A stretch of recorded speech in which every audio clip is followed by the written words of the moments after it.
Hello. Hi, everybody. Good afternoon. And thank you very much for joining us here today. My name is Omotara Benadiola, popularly called Tara Ben, and I work at Eyowo as the marketing lead. So today, we're basically just going to be talking to you about, yes. So just like the flyer that you had seen, we're basically going to be talking to you about financial intelligence during this period. And I am not going to be doing the talking by myself. I have my co-speakers here. I have Adewale and I also have Benga. So I will just leave them to introduce themselves. So Adewale, you can start with us. So Adewale is the VP Marketing at Softcom Limited. Adewale, over to you.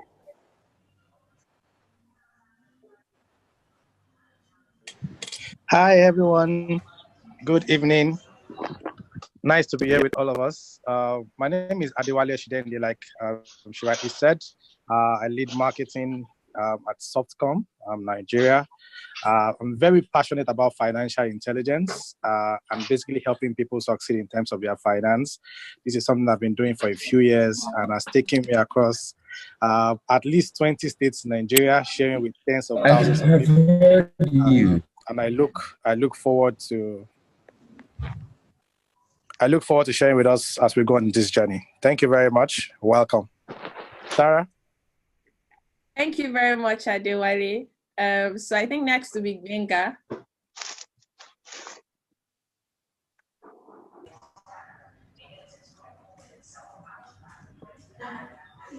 Hello. Benga. All right, so while we're waiting for Benga, I'm guessing this must be some internet issues. So while we're waiting for Benga, I will just probably get right to it. So like I said earlier, I work at Eyowo. I'm not sure how many of you on this call have heard about Eyowo, have come across Eyowo before. Eyowo is basically simple, a bank on your phone number that allows users basically carry out financial transactions just using your mobile number. That's as simple as it is. But we also have other products. We have a retail product that allows businesses receive all forms of payments, basically. Yes. And then we also have a business product as well that allows businesses also carry out their basically day-to-day transactions such as payment of vendors, generating of invoices, and the list goes on. So at different points, I most likely will talk so it'd be nice if we could mute our calls. Yeah, mute our, yes, let me just go ahead. Just so it doesn't disrupt the connection. Yes. Yes, thank you very much, everybody. Yes.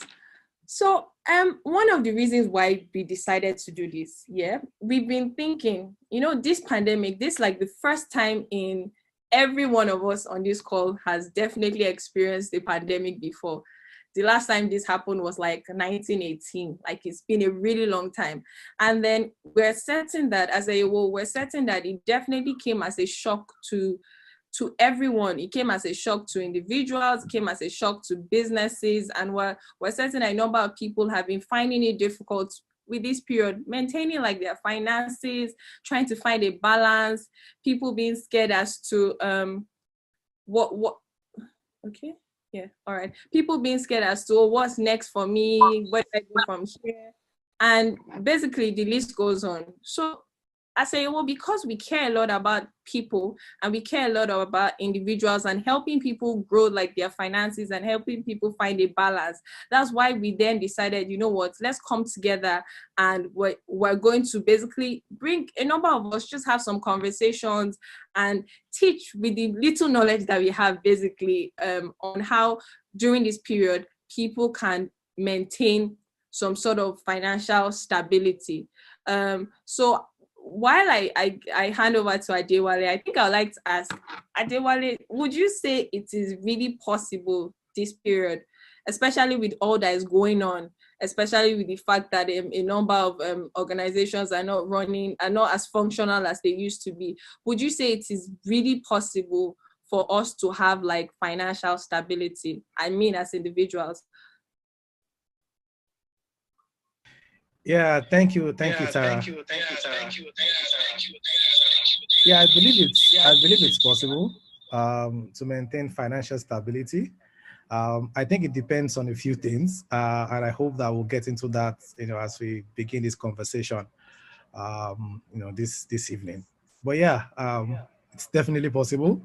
This time, of course, some people are currently, enjoying the times of their life in terms of income, while some people might not be doing that as well. And I think this conversation, like we rightly put out, is about your during COVID and post-COVID realities. And I think that, of course, what brings us into during COVID is the decisions we have made before COVID. Yeah. And Yeah. what would determine what happens after is what we do as well with these times as well. So those are the conversations we hope to have. And I look forward to it. But maybe I should also ask you how it has been so far, because I think we've been at home for 3 weeks, 4 weeks.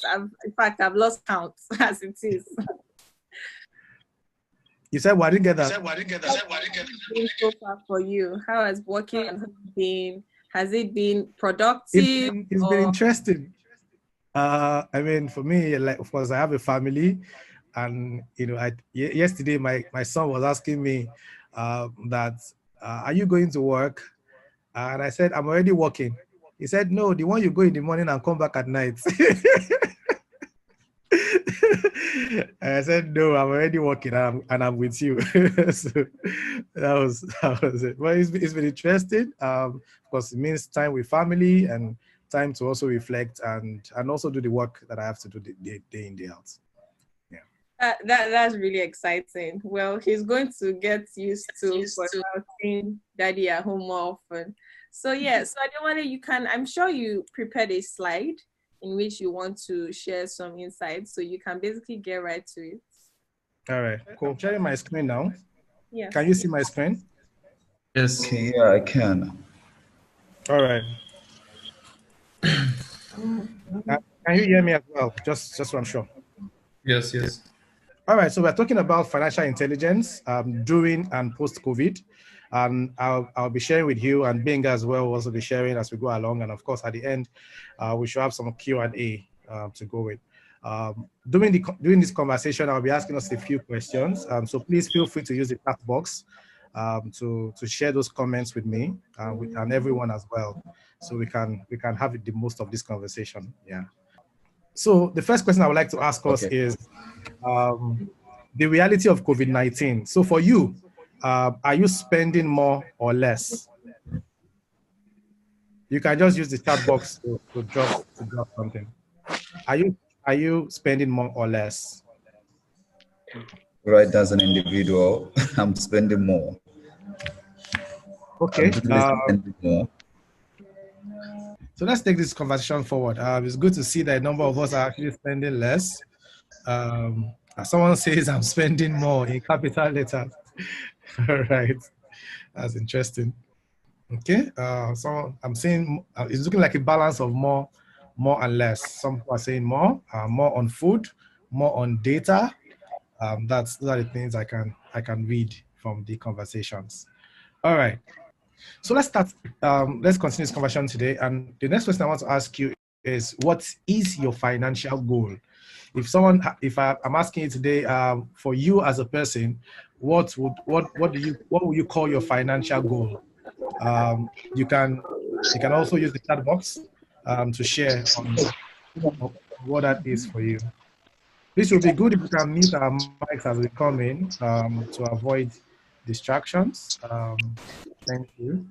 What is your financial goal? Can anyone share on that in the chat box? Personally for you, what's your goal? Koye says to have mad money. All right. Anybody else? Anybody who wants to have mad money? Okay. I'll just go on to be able to provide enough for myself and also for others. All right. Cool. Okay, I'm liking these comments. I want my bank account to be shapeless. My goal is to have more streams of income. Someone says to be fulfilled, achieving all I want to. Someone says to have sufficient for sustainability. Cool. Someone says to be wealthy. All right, cool. Now, the reason why I've asked us this goal is that, they say that no wind blows in favor of a ship without direction. And if we're not clear on where we are headed, it becomes very difficult for us to be helped, in the journey towards where we want to go. It's almost like imagine a football match, a football game that does not have a goalpost. There will be a lot of dribbling, a lot of passing the ball around, and all of that will be happening. Yet, there will be no excitement of having achieved anything. And so with our finances as well, one of the key things that becomes important as we talk about this is to be clear on what our financial goal is. And for many people, that goal is always about money in the account, and a particular number. But what you find out over time is people have had those numbers. One of the stories that always trips me is about Mike Tyson, who in the course of his career, had access to over $500 million in income. And by the time, currently today, if you read about Mike Tyson, it said that he's currently broke. And for many of us, we can't imagine having access to $500 million and being broke. Like in our minds, we simply cannot picture it, because we just feel if we have this particular money in our accounts, then everything will be fine from there. But what we have seen over time is it's not about the cash, it's about how we use that cash to generate value for ourselves and ultimately to ensure that we are financially free. That the real goal, when it comes to our finances, is not just cash in the account, which is very good to have, but it's also ensuring that we are free ultimately. And I will speak to what freedom means in terms of finances as we go along. So I love this quote a lot. It says, if you don't have time, if you don't have time, have money. If you don't have money, have time. If you don't have both, you have a problem. And I think we agree with that. And in this conversation, we hope to talk about financial stability in these times, and also to speak about how to ensure we can continue to grow our income even as we go along in COVID-19, during COVID-19 and post-COVID-19 as well. And I wanted to share with us quickly that understand that money is a visitor. Like the Yoruba proverb that says money is a visitor. Some people will say money is a seed. And when we make it, it now depends on us how we, three things we must do, right? We must make it, we must manage it, we must multiply it. Today, for example, as a country, we can see Nigeria as a case study where we made money with oil at $130 a few years ago per barrel. And, we kind of just lived large. And today, oil is basically almost going for free. And then we are in trouble, really, as a nation. Because when there was time of plenty, we didn't do much with it. And for many of us as well, there are times when we have made some good cash coming, but then because we're not able to manage it and multiply it, we always find ourselves at different points in time in our financial journey where we have crisis, in terms of our finances, and we do not really know, what next to do. As it is. So today, I hope that we can take us on this conversation on how to ensure that we don't only just make the money, we can manage it, and we can also multiply it. So I want to ask a quick question. I will tell us a quick story as we go along today. And what will you do?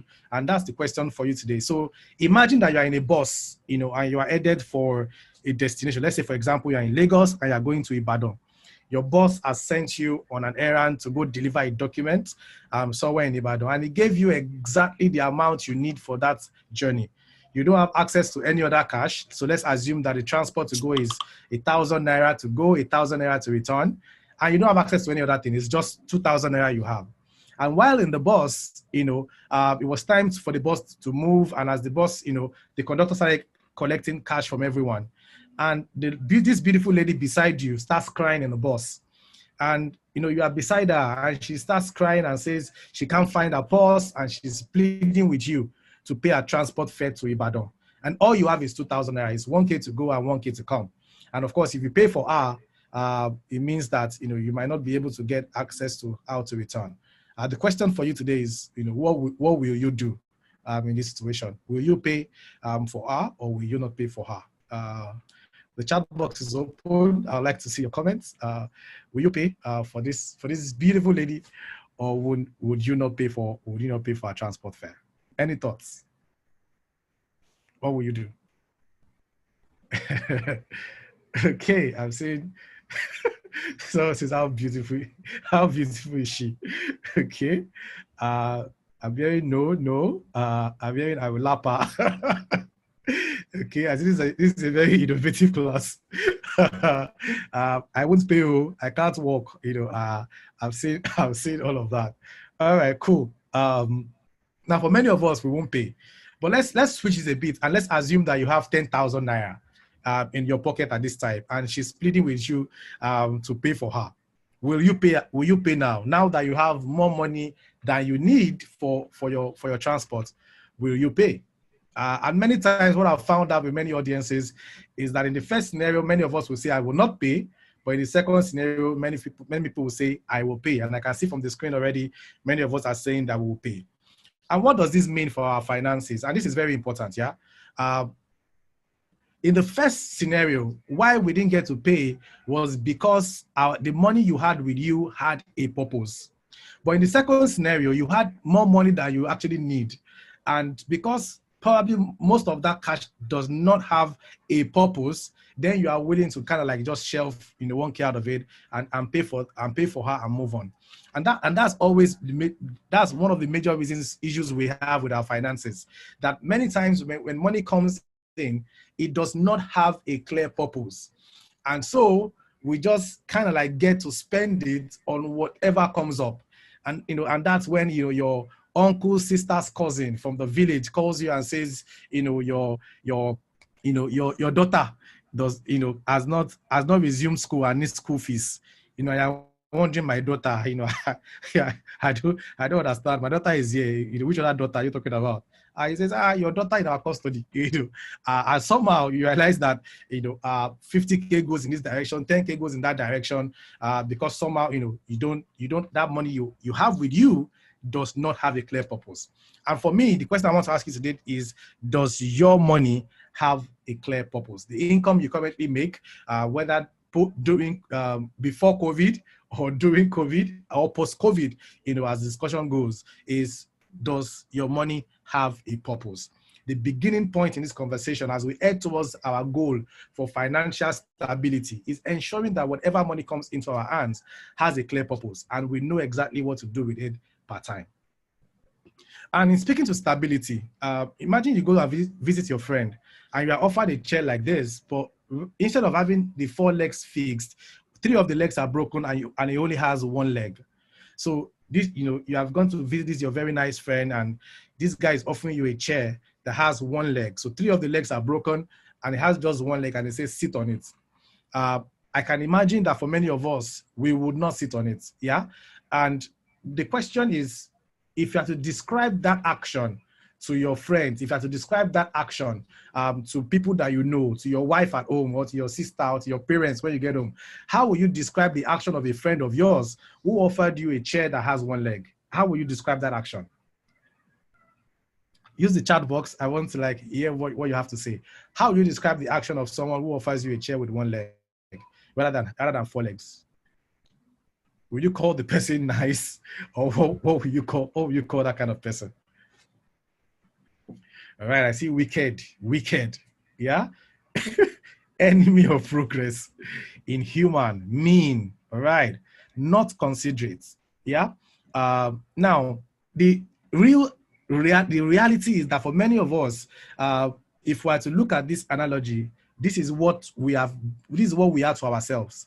Yeah, we are inconsiderate to ourselves. We are wicked to ourselves. We are evil to ourselves. We are not nice to ourselves. We are mean to ourselves. We are our own enemies of progress because we are sitting on a chair that has 1 leg.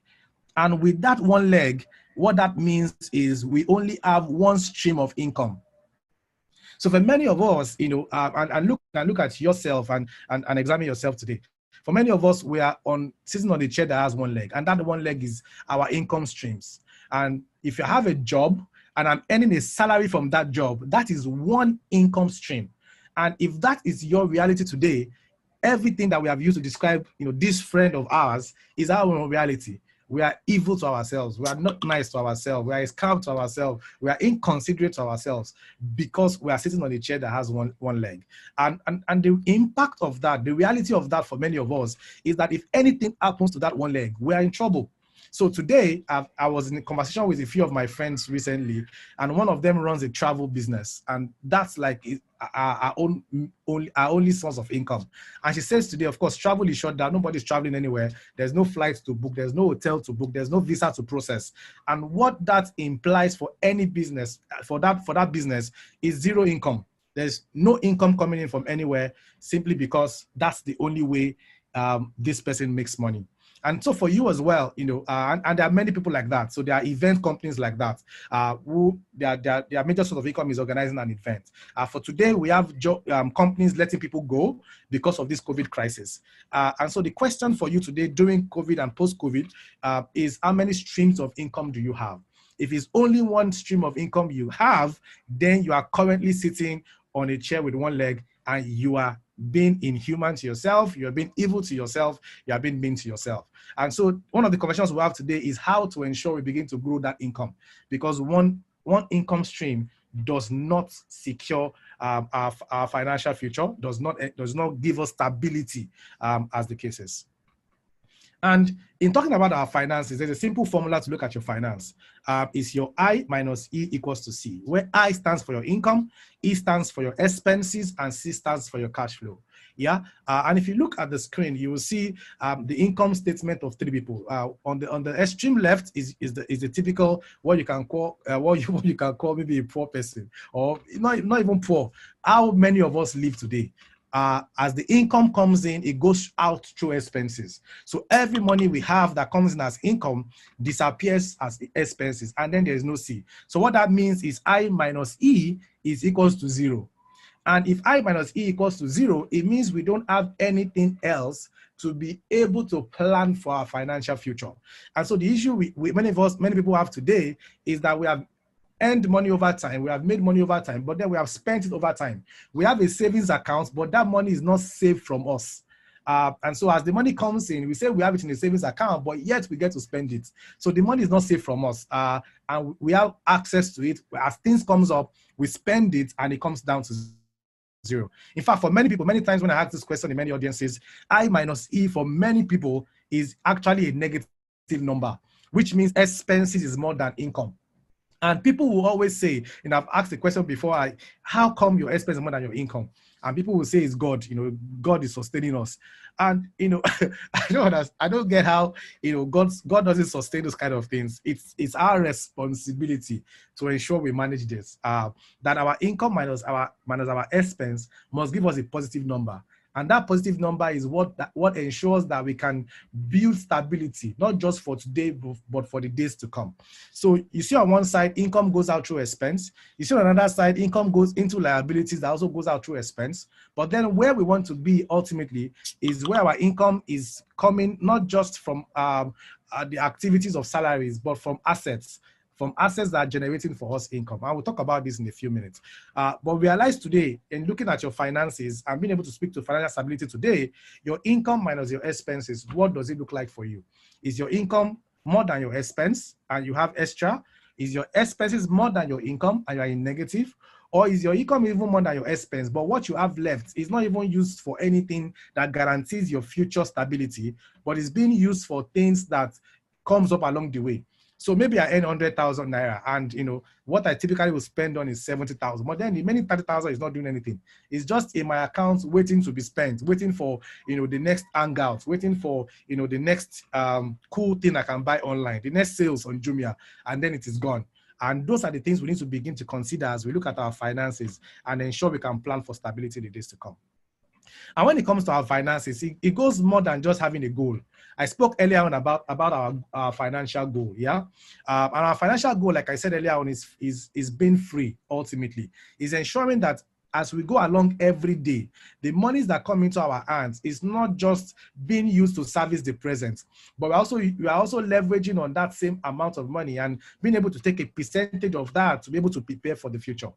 For those of us who follow the Bible, it says that we should learn from the ants. And the only thing, the thing that is wise about the ant is that the ant plans for winter while it is in summer. And for many businesses, and as well as individuals, this kind of looks like winter for many people. So there are businesses today who are in winter, who they've had summer, but then this is winter because you cannot make sales as you should, and you cannot make money as you should. But then the reality is ensuring that COVID will pass, and then we are back to life as usual. And the lesson that we must learn from this is that winters will always come. So there will always be summer and winter. But the reality is we must ensure that the summer moments of our lives is being used to prepare for the winter moments of our lives. And that's why in reality, it's not just about the goal we want to achieve. The real deal is in the process, is in how I manage my finance day in, day out. If every day as I go along the journey, if I'm spending more than I'm earning, it doesn't matter whether I say my goal is financial freedom. It doesn't matter whether I say my goal is for my account to be shapeless. It doesn't matter whether I say my goal is for to have mad money. The reality is, if the process does not lead me there, I will not achieve the goal. So more importantly than just having a financial goal is the process of getting there. Is what do I need to do on a daily basis that will get me to that goal? And that will mean for some of us to cut down on our expenses. That will be for many of us to increase our income, because like I said, I minus E is what gives you C. And that C must be accumulated to become things that can go into assets that then generates for us passive income. And so let's speak to managing expenses. Now I'm trying to run fast because we have a little time on this call. And in managing expenses, the first question is, do you know what you spend on every month? Can you itemize it? And the truth is, what you don't measure, you cannot improve. Yeah, this is a popular management principle. If I'm not measuring how I spend money, then I cannot improve on how I spend it. And so for many of us today, we are spending. Can you hear me? It looks like I'm speaking to myself. All right. Yes, we can hear you. All right, thank you. Just wanted to be sure. The chat room was very quiet, so just thought to confirm. So today, do you know what you spend on? Can you itemize it? Yeah. And that's a question to you. For many of us, we don't. Money comes in and money goes. And that's basically it. We just basically live from day to day, and like we call it, it's the rat race. The money comes in, the money goes, and then on we go.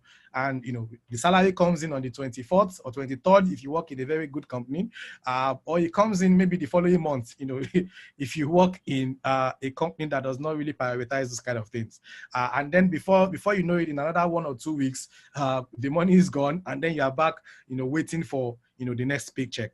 And then from paycheck to paycheck, life just continues. But for us to be able to ensure that we are financially stable, and that's why I asked us initially that today at the moment, based on COVID-19, are you spending more or are you spending less? Yeah, because the reality is money would come into our hands, but the management of it is dependent on us. And if we don't pay careful attention to how we spend it, then we are bound to continue to repeat the same mistakes. Someone was sharing with me one day that, he downloaded his bank statement for a particular month and was just reviewing how he spent money. And he realized that for the month before, he spent 40,000 naira on recharge card alone.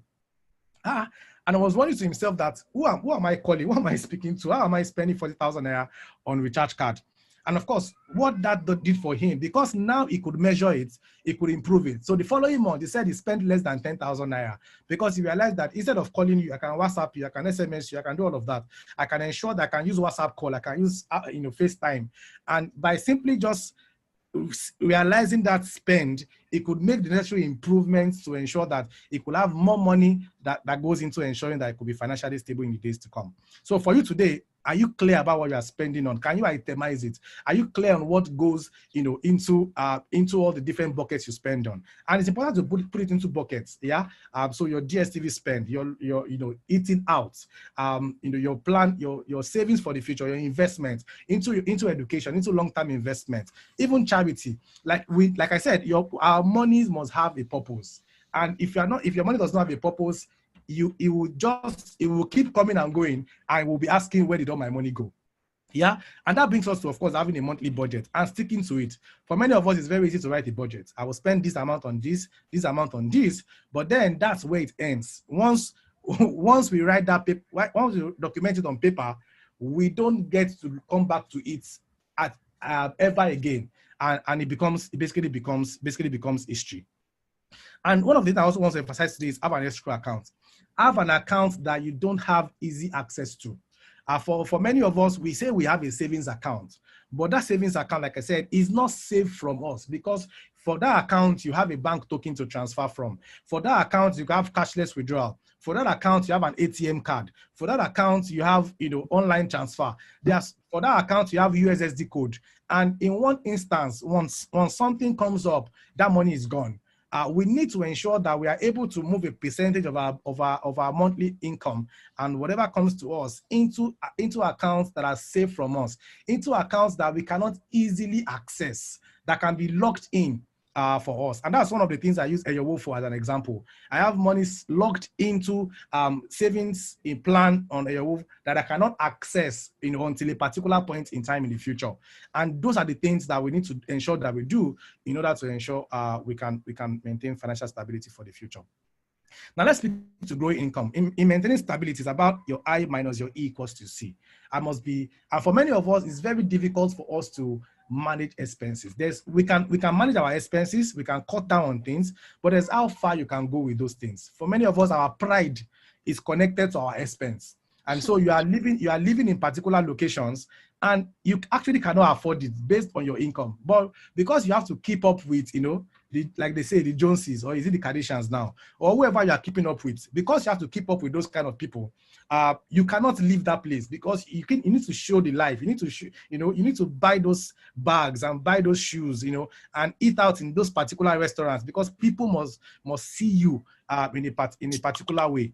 And those are the things that contribute to ensuring that it becomes difficult for us to manage our expenses. For us to be able to ensure we are financially stable, many times we need to disconnect our pride from our income and be able to take the right actions that we need to take. So in your income, there are two income streams. You have active income and passive income. Active incomes are the income you make on a daily, on a regular, which is, it requires your time, it requires your energy. Yeah, at every point in time, this income is based on what you do. So if I go to work and I earn a salary, that is active income. If I'm a real estate person and I'm selling real estate to people and earning a commission, that is active income, because it is connected to my activity. If I don't do something, I don't get to earn. That is what active income is all about. But in going into the future, and whether it's during COVID or post-COVID, we must ensure that the goal is towards freedom, which is about passive income, which is about ensuring that the income we make today, we can take a percentage of it to plan for the days when, it can generate for us income that does not require our activity. And that's the real deal. That's where many people play. So the Bill Gates, the Jeff Bezos, the $100, where the real exciting income comes in from is in passive income. Today, Sergey Brin and Larry Page will say that they earn an annual salary of $1, because they don't need, the money is not, the real money they make is not from activity. It is from passive income. It's from dividend coming from the things that they have invested in. And those are the things we need to begin to look at as well. There are 5 ways to make passive income. Real estate, paper investments, automated business, you have network marketing, and then you have intellectual property. Those are the 5 ways you can make passive income.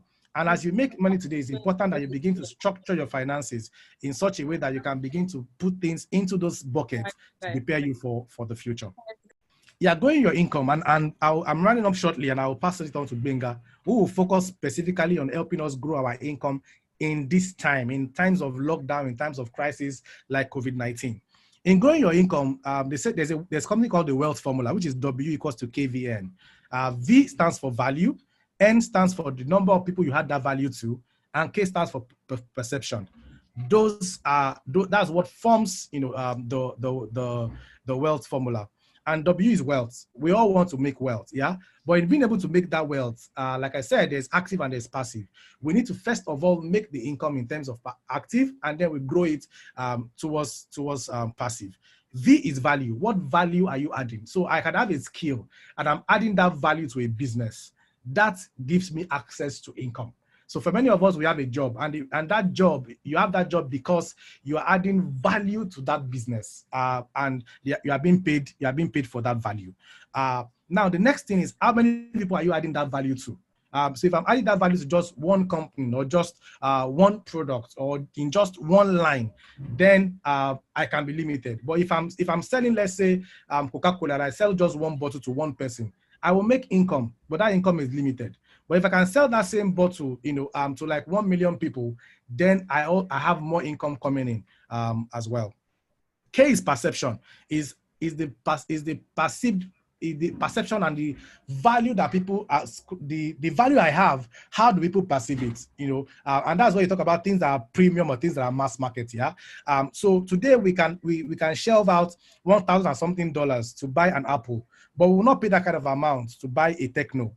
Yeah, and that's in perception. That's the way we have come to perceive those things. And so for you as well, in being able to grow your income and being able to ensure that for the days to come, you can increase your income, manage your expenses, and have more cash flow to put into assets to generate passive income, it's important that we continue to grow our perceived value in the eyes of people.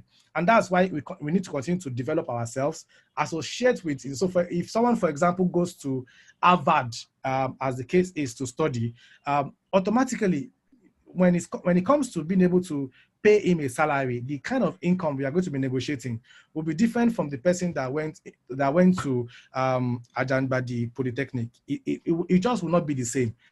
And that's because of the perception that comes as a result of how this person has developed themselves in associating with the brands, for example, like Harvard or top schools, and the skills they have developed, in their lines of work. And really, managing money is not easy. It takes practice. For many of the things we've spoken about today, having a budget, itemizing the things you spend on, cutting down on some of those things, being able to manage, being able to itemize those things so that you can improve it, being able to measure what you spend on so that you can improve what you spend on, being able to look at your income streams and taking it from 1 to 4. At the very minimum. Those things will take practice. It will not be something that happens overnight, but there are things that we need to continue to do, whether now during COVID and most importantly after COVID. These are the key thoughts I have for us. I'll hand over to Benga to take us further on this journey, and then we'll end with question and answer. Thank you very much, guys, for coming.